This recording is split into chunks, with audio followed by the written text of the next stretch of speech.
স্পৰ্শ কৰি যায় আৰু মনত এক শিহৰণৰ সৃষ্টি কৰে। তেনে এটি সাধুকথা তেজীমলা।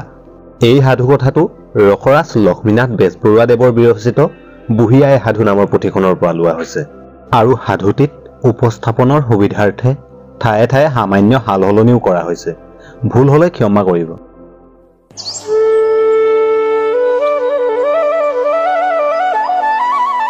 বহু পুৰণি কথা। এজন হাউদৰ দুজনী ঘৈণীয়েক আছিল। হাউদৰ দুজনী ঘৈণীয়েকৰ ভিতৰতে বৰজনীৰহে এজনী মাথো জীয়েক আছিল আৰু তাইৰ নাম হৈছে তেজীমলা। সৰুজনীৰ কোনো ল'ৰা ছোৱালী নাছিল। তেজীমলাৰ মাক তেজীমলাৰ কেঁচুৱা কালতেই মৰিল আৰু সেই দেখি মাহীমাকে তেজীমলাক তুলি তালি ডাঙৰ কৰিছিল। ঘৰখনত এজনীয়েই ছোৱালী তেজীমলা, সেইবাবে সি বাপেকৰ বৰ চেনেহৰ আছিল।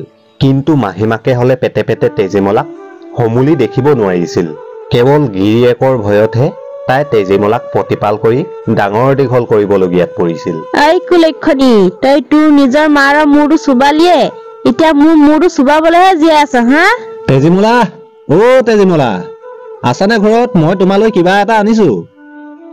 অ মা তেজীমলা, তুমি ভাতকেইটা খালা নহয়? তোমাক এতিয়া মই নৈ পাৰিলে ফুৰাবলৈ নিম।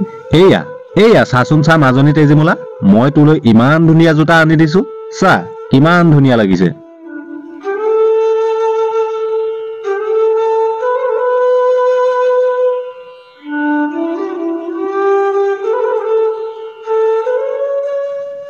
এদিন দুদিনকৈ সময়ৰ সোঁতত তেজীমলা আজি 10-11 বছৰীয়া গাভৰু হল।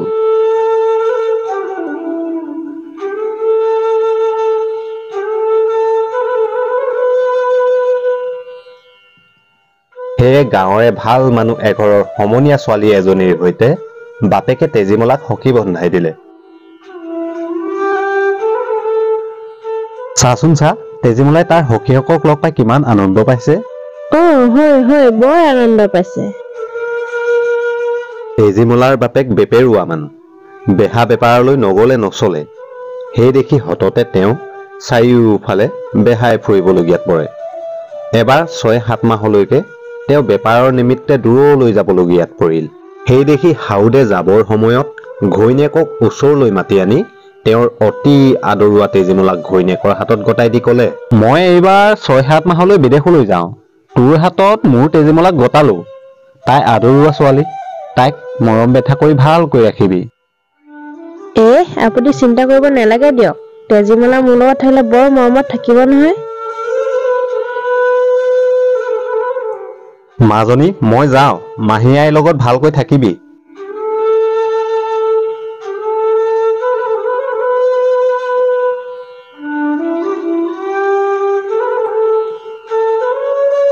এইবাৰ মোৰ বেছ সুবিধা হৈছে। এই কিমাহৰ ভিতৰতে মই মোৰ চকুৰ কুটা দাঁতৰ ফুলটো গুচাব পাৰিম। তেজীমলাক মই ঠেকেচি ঠেকেচি মোৰ মনৰ হেঁপাহ পলোৱাম। অকল ঠেকেচিয়ে নেৰো। এইদৰে এৰিলে বাপেকে যদি আহি কথাবোৰ কেনেবাকৈ গম পায়, এখন হাই উৰুমিহে বাহ হব। এই আপদৰ একেবাৰে জনি মাৰিম।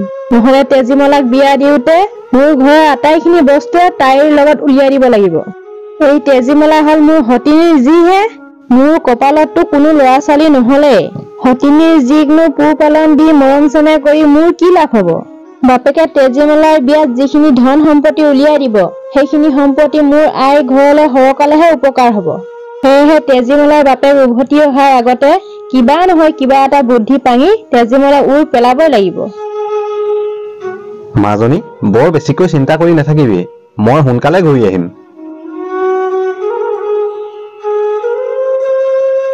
ইয়াকে ভাবি মাহীমাকে হাউদে নাও মেলি যোৱা দিনৰে পৰা তেজীমলাৰ দাই চেলু বিচাৰিবলৈ ধৰিলে আৰু যিমান পাৰিলে তেজীমলাক অকলে পাই বৰ দুখ দিব ধৰিলে। ভাতকেইটা ৰান্ধোতে ইমান পৰ লাগেনে? আৰু নৈৰ পৰা পানী আনিবলৈ বাকী আছে, সোনকালে কৰ।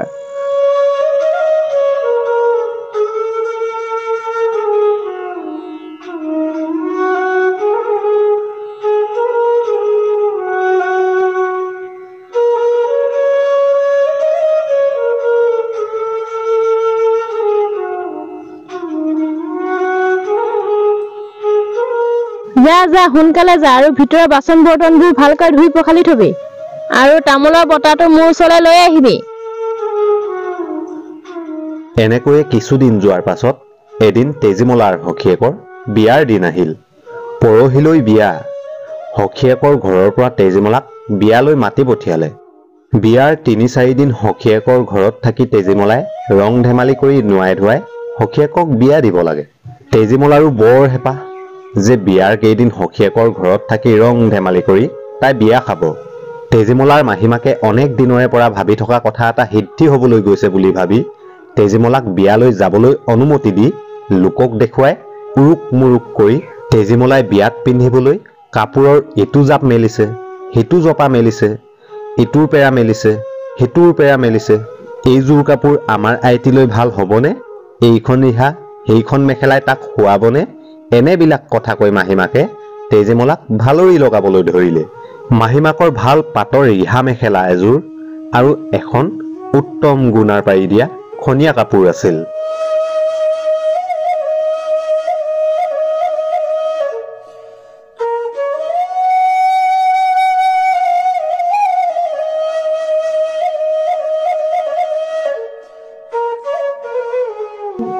তেজীমলাই গম নোপোৱাকৈয়ে মাহীমাকে পাতৰ ৰিহা মেখেলাযোৰৰ ভিতৰত মনে মনে এটা নিগনি সুমুৱাই দি আৰু পাৰি দিয়া খনীয়া কাপোৰখনৰ ভিতৰত এটুকুৰা আঙাঠা বান্ধি দি টোপোলা এটা কৰি তেজীমলাৰ হাতত দি ক'লে, আইটি, কাপোৰ এযোৰ আৰু খনীয়া কাপোৰখনকে তোক পিন্ধিবলৈ টোপোলা বান্ধি দিছো। তই এতিয়া তোৰ গাত থকা কাপোৰযোৰে তোৰ সখীয়েৰৰ ঘৰলৈ যা। সখীয়েৰৰ ঘৰ পাই ৰিহা মেখেলা আৰু কাপোৰ পিন্ধিবি। ইয়াৰ পৰা পিন্ধি গলে খোজকাঢ়ি যাওঁতে বাটত ধূলি মাকতি লাগি কলা হব।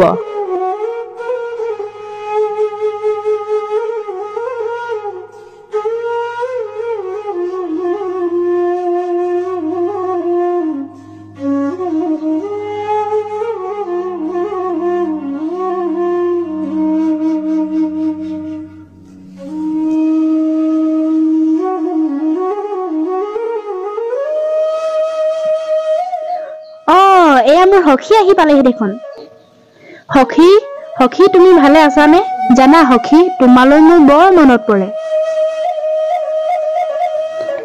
মোৰ বিয়াত পিন্ধিবলৈনো কি কাপোৰ আনিছা সখী? সখীয়েকৰ ঘৰ পাই তেজীমলাই মাহীমাকৰ কথাৰ মতেই পাতৰ ৰিহা মেখেলা আৰু পাৰি দিয়া কাপোৰ পিন্ধিবলৈ মনেৰে টোপোলাটো মেলোতে কাপোৰৰ ভিতৰৰ পৰা এটা নিগনি ওলাই লৰ মাৰিলে আৰু কাপোৰযোৰৰ ভিতৰৰ পৰা এটুকুৰা আঙঠাও সৰকি পৰিলে। ইয়াকে দেখি তেজীমলাই বৰ বিচুতি হল যে ৰিহা মেখেলাযোৰ নিগনিয়ে কটি থকা সৰকা কৰিলে আৰু পাৰি দিয়া কাপোৰখনো ঠায়ে ঠায়ে পুৰিলে। ভয়তে তেজীমলাৰ মুখ শুকাই গল। তেতিয়া তেজীমলাই ঠক ঠক কৰি কপি ফেকুৰি ফেকুৰি কান্দিবলৈ ধৰিলে। বিয়া ঘৰলৈ যোৱা মানুহেও এই কাণ্ড দেখি আচৰিত হৈ শেষত তেজীমলাক অনেক বুজাই বৰাই নিচুকাই সখীয়েকৰ পৰা এযোৰ ৰিহা মেখেলা আৰু এখন কাপোৰ খুজি তাইক পিন্ধাই বিয়া চাবলৈ দিলে। বিয়াৰ পিছত তেজীমলাই বৰ দুখ আৰু চিন্তাৰে নিজৰ ঘৰলৈ উভতি আহিল। তেজীমলাই ঘৰ পোৱাহিৰ পাছত মাহীমাকে তাইক কাপোৰৰ কথা সুধিলত তাই কপি কপি সেই পুৰা কাপোৰ আৰু কোটা কাপোৰৰ টোপোলাটো মাহীমাকৰ আগত আগবঢ়াই দিলে। আইদেউ, বিয়াৰ পৰা আহি পালেহি? আই পালোহি। কাপোৰ কি সাজ ভালদৰে ৰাখিছেনে চাওঁ চাওঁ।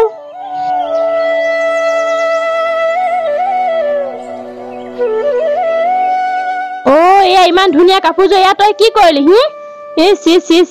তোক মই এয়া কৰিব দিছিলো কাপোৰযোৰ। মাহীমাকে কোটা আৰু পুৰা কাপোৰ দেখি কৃত্ৰিম খঙত জ্বলি পকি তেজীমলাক নথৈ গালি সপনি পাৰি মাৰি তাও কৰিলে। বল ঢেঁকীশাললৈ বল, ঢেঁকীশালত ধান ভৰাবলৈ আছে। ইমান মাৰিও মাহীমাকৰ হেঁপাহ নপৰাল। পিছত তেজীমলাক টানি আনি মাহীমাকে ঢেঁকীৰ আগত বহুৱাই ধান বহাবলৈ লগাই নিজে ধুম ধুম কৰি ঢেঁকী দিবলৈ লাগিল। এই বস্তা ধান খুন্দি শেষ হলেহে তই আজি ৰক্ষা পৰিবি। মই ঢেঁকী দিও, তই ধান বহাবি। মাহীমাকে ঢেঁকী দি থাকোতে এবাৰ হঠাৎ চাপ মাৰি ঢেঁকীটো পেলাই দি তেজীমলাৰ সোঁ হাতখন খুদি পেলালে। সোঁ হাতখন খুন্দিলত তেজীমলাই যান্তনাত চিঞৰি কান্দিবলৈ ধৰাত বাঁহনি মাৰিডালেৰে মাহীমাকে তেজীমলাৰ পিঠিত কোবাবলৈ ধৰি তেজীমলাক বাওঁ হাতেৰে খৰুলিত ধান বহাই দিবলৈ হুকুম দিলে।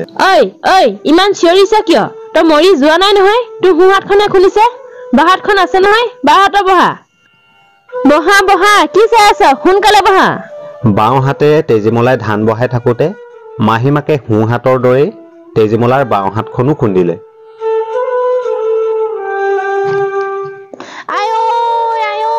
মৰিলো, মোৰ হাতখন খুন্দিলে। ঐ ঐ ৰৈ আছ যে, তই মৰি যোৱা নাই নহয়। তোৰ বাওঁ হাতখনে খুলিছে, ভৰিকেইটা আছে নহয়। ভৰিয়ে বৰা, ভৰিয়ে বৰা। তেজীমলাৰ বাওঁ হাতখন খুন্দি তাৰ পাছত মাহীমাকে তেজীমলাক সোঁ ভৰিৰে ধান বহাবলৈ কৈ সোঁ ভৰিখনো খুন্দিলে আৰু তাৰ পাছত এইদৰে বাওঁ ভৰিখনো খুন্দিলে। তই আকৌ ৰৈ গলি যে, তই তোৰ সোঁ ভৰিটোহে খুলিছে, তই মৰি যোৱা নাই নহয়। বাওঁ ভৰিটো আছে নহয়, বাওঁ ভৰিয়ে বৰা।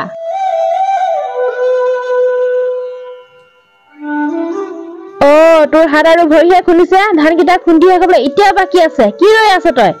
মূৰটো আছে নহয়, মূৰটো বহা, মূৰটো বহা, বহা কৈছো নহয়, বহা সোনকালে। শেষত মাহীমাকে তেজীমলাক মূৰেৰে ধান বহাবলৈ কৈ তেজীমলাৰ মূৰটো খুন্দি পেলালে। অৱশেষত তেজীমলা যান্ত্ৰণাত মৰি থাকিল। সেইদৰে হাউদনীয়ে গিৰিয়েকৰ আলসৰ লাৰু চেনেহৰ তেজীমলাক মাৰি হাউদনীয়ে কোনেও নেদেখাকৈ লৰালৰিকৈ নি ঢেঁকীশালৰ পানী পোতাতে গাত এটা খান্দি পুতি থলে।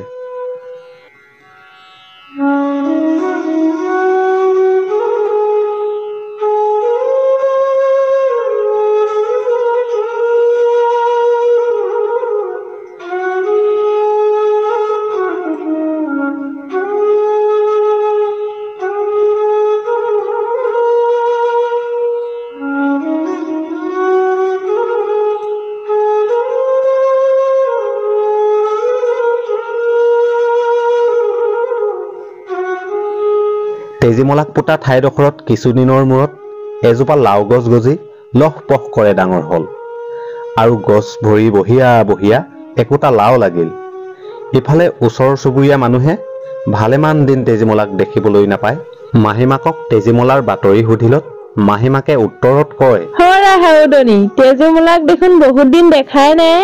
কথাটো ময়ো লক্ষ্য কৰিছো। কিনো কম হয়, আমাৰ তেজীমলা হখেকৰ ঘৰৰ পৰা বিয়া খাই অহাই নাই নহয়।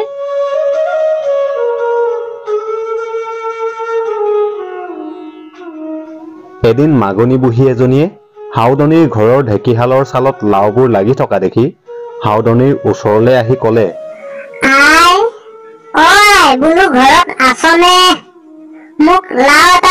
তেজীমলাক মৰা দিনাৰে পৰা মাহীমাকে ঢেঁকীশালৰ ফালে যোৱা নাছিল দেখি লাওজোপাও তাৰ চকুত পৰা নাছিল।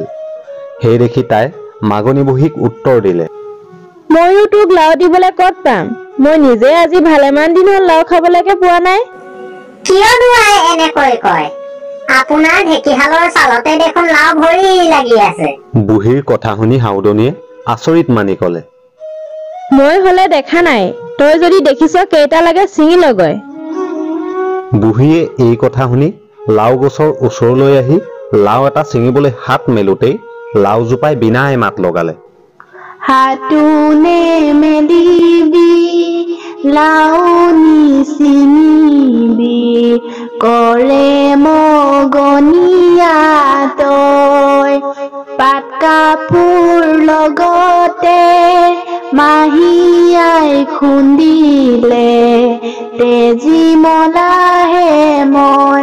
লাও গছে মতা শুনি বুঢ়ীয়ে ভয় খাই লাও নিচিঙি গুচি আহি হাউদনীক কলে, লাওজোপাৰ পৰা লাও ছিঙিবলৈ হাত মেলোতে লাওজোপাই মাত লগাইছে। সেইজোপা এজোপা কোনোবা দেওভূত লগা লাও। নাই নাই নাই নাই নাই, মোক লাও নালাগে, মই গুচি যাওঁ, মই গুচি যাওঁ।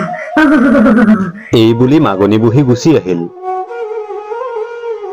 তেতিয়া হাউদনীয়ে কথাটোৰ আচল ৰহস্য ভালকৈ বুজিব পাৰি কটাৰী এখন লৈ গৈ লাওজোপা কাটি টানি নি পিছফালে পেলাই দি গুচি আহিল।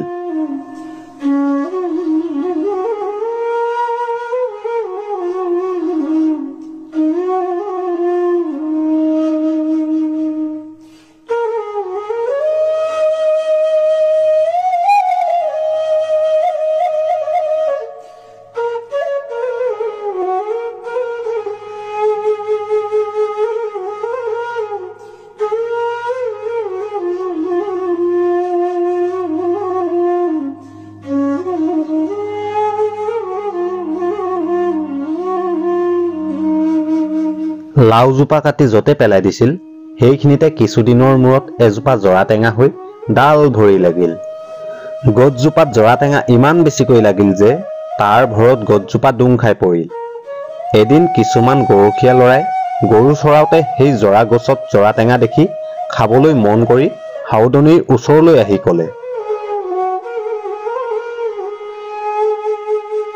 আই অ আই, আমাক গোটা চৰাক জৰা টেঙা খাবলৈ দিবানে? তহঁতে জৰা টেঙা খাওঁ বুলি কৈছ, মই ক'ত জৰা পাওঁ? হাউদনীয়ে তেনেকৈ ক'লত গৰখীয়া ল'ৰাহঁতে ক'লে, কিয় আই, আপোনাৰ বাৰীৰ পিছফালে এজোপা জৰা গছত জৰা টেঙা দেখোন ভৰি লাগি আছে। সিহঁতৰ কথা শুনি হাউদনীয়ে আচৰিত মানি ক'লে, মই হ'লে ক'ত জৰা টেঙা লাগিছে দেখা নাই দেই। তহঁতি যদি দেখিছ কিমান লাগে পাৰিনেগৈ। হাউদনীৰ হুকুম পাই গৰখীয়া ল'ৰাকেইটাই জৰা টেঙাৰ কাষলৈ গৈ জৰা টেঙা পাৰিব খোজোতেই গছজোপাই বিনাই মাত লগালে, ভাইও বোলো মই, ককায়ো বোলো মই, গাঁৱৰে গৰখীয়া, হাতোনে মেলিবি, জৰাও নিচিঙিবি, ঘৰলৈ উভতি যাম, পাট কাপোৰ লগতে মাহী আই খুন্দিলে, মই হে তেজী মলা। গৰখীয়া ল'ৰাহঁতে এই বিননি শুনি কিবা দেওভূত গছজোপাত আছে বুলি জৰাটো নিচিঙি তাৰ পৰা আহি হাউদনীক এই কথা কৈ গুচি গ'ল। আই, জৰা টেঙা জোপাত দেওভূত আছে আৰু জৰা জোপাই মাত লগাইছে, আমি নাখাওঁ দেই এনেকুৱা জৰা টেঙা। তেতিয়া হাউদনীৰ চটকৰে মনত পৰিল যে তাই লাওজোপা কাটি সেইখিনিতে পেলাইছিল। এই কথা মনত পৰিলত তাই বুজিলে যে তেজীমলাইহে জৰা হৈ আছে। ইয়াকে ভাবি হাউদনীয়ে জৰাজোপা কাটি নি নৈত উটুৱাই দিলে।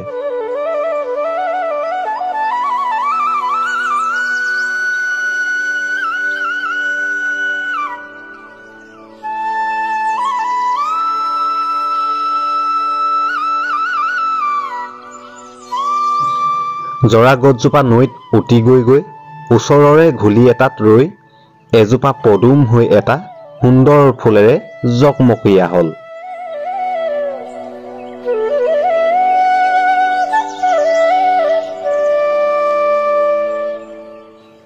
কিছুদিনৰ মূৰত বেহা বেপাৰ কৰি সেই নৈয়েদি তেজীমলাৰ বাপেক নাৱেৰে আহোঁতে নৈৰ ঘুলিত গছজোপাত সুন্দৰ পদুম ফুল এটা ফুলি থকা দেখি তেজীমলালৈ সেই ফুলটো লৈ যাওঁ বুলি ভাবি হাউদে নাৱৰীয়াক সেই ফুলটো ছিঙি আনিবলৈ ক'লে। অ নাৱৰীয়া, ৰচোন ৰ সৌ ঘুলিটোত পদুম ফুলপা দেখিছনে? ইমান সুন্দৰকৈ ফুলি আছে। সেই ফুলপা আমাৰ তেজীমলালৈ লৈ যাওঁ। তই যাচোন, যা ছিঙি আনগৈ। হ'ব হ'ব, আপুনি চিন্তা নকৰিব, মই আনি দিছোগৈ। হাউদৰ কথামতেই নাৱৰীয়াই ফুলটো ছিঙিবলৈ হাত মেলোতেই পদুমে বিনাই গালে, হাতোনে মেলিবি, ফুলো নিচিঙিবি, কৰে নাৱৰীয়া তই, পাট কাপোৰ লগতে মাহী আই খুন্দিলে, তেজীমলাহে মই। পদুম ফুলে বিনোৱা দেখি নাৱৰীয়াটোৱে ভয় খাই হাউদক ক'লেগৈ। হাউদে সেই কথাটোনো কি চাওঁ বুলি ওচৰ চাপি গৈ পদুম ফুলপা ছিঙিবলৈ হাত মেলোতেই ফুলে পুনৰ বিনাই মাতিলে, হাতোনে মেলিবা, ফুলো নিচিঙিবা, চেনেহৰ পিতাই দেৱে, পাট কাপোৰ লগতে মাহী আই খুন্দিলে, তেজীমলাহে মই। হাউদে তেজীমলাৰ মাহীমাকৰ স্বভাৱৰ কথা আগৰে পৰা জানি থৈছিল। সেইকাৰণে সি ভাবিলে যে এইজনী নিশ্চয় তেজীমলা। ইয়াকে ভাবি হাউদে তেওঁৰ বাওঁ হাতত তেওঁৰ মুখৰ তামোল এখনৰ চোবা আৰু সোঁ হাতত এটা লাৰু লৈ ক'লে, যদি তই মোৰ তেজীমলাহে হয় তেন্তে নিশ্চয় তই শালিকাতি হৈ উৰি আহি মোৰ হাতত পৰি চুবাটি খাবি, আৰু যদি নহয় আন কোনোবাহে হয় তেন্তে লাডুটো নিবি। হাউদে এই বুলি কোৱাত পদুম ফুল পাই এটি শালিকা হৈ উৰি আহি হাউদৰ হাততে পৰি চুবাটি খালে। বাপেকে তেতিয়া সেইটি তেজীমলা বুলি নিশ্চয়কৈ জানি শালিকাটি এটা সজাতে সুমুৱাই লৈ আহিল।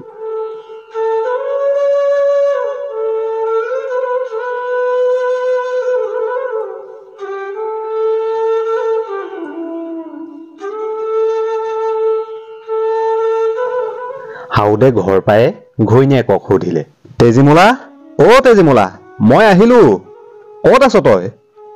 তেজীমলা কলৈ গ'ল? তেজীমলা কলৈ গ'ল? তেজীমলাক দেখা নাই দেখোন, কলৈ গ'ল তেজীমলা? মোমায়েকৰ ঘৰলৈ গ'ল।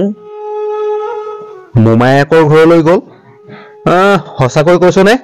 ৰ মই এতিয়াই যাম তেজীমলাক বিচাৰি মোমায়েকৰ ঘৰলৈ। তই সঁচাকৈ কৈছতো? সঁচাকৈ কৈছো, আজি এসপ্তাহ মানে হ'ল মোমায়েকৰ ঘৰতে আছেগৈ। হাউদে ঘৈণীয়েকক ঘুকুটি ঘুকুটি প্ৰশ্ন কৰি আচল কথাটো উলিয়াই হৈ কহালে, তেজীমলা কলৈ গ'ল ক? কৈছো মই সঁচাকৈ কৈছো, তেজীমলা মই মানে ঢেঁকীয়ে খুন্দি মাৰি পেলালো। কি? তই ইমান জঘন্য এটা কাম কৰিলি মোৰ তেজীমলাৰ লগত? যা তই এতিয়াই ওলাই যা মোৰ ঘৰৰ পৰা, ওলাই যা এতিয়াই। আৰু তই কোনো দিন মোৰ চোতালত খোজ নথবি। ওলাই যা এতিয়া তই মোৰ ঘৰৰ চোতালৰ পৰা। গৈছনে তই? গলি নে?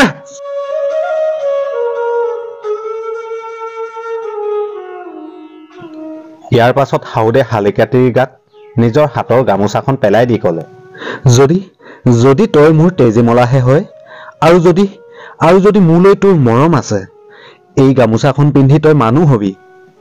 এই কথা শুনি তেতিয়াই তেজীমলা আকৌ আগৰ দৰে হ'ল।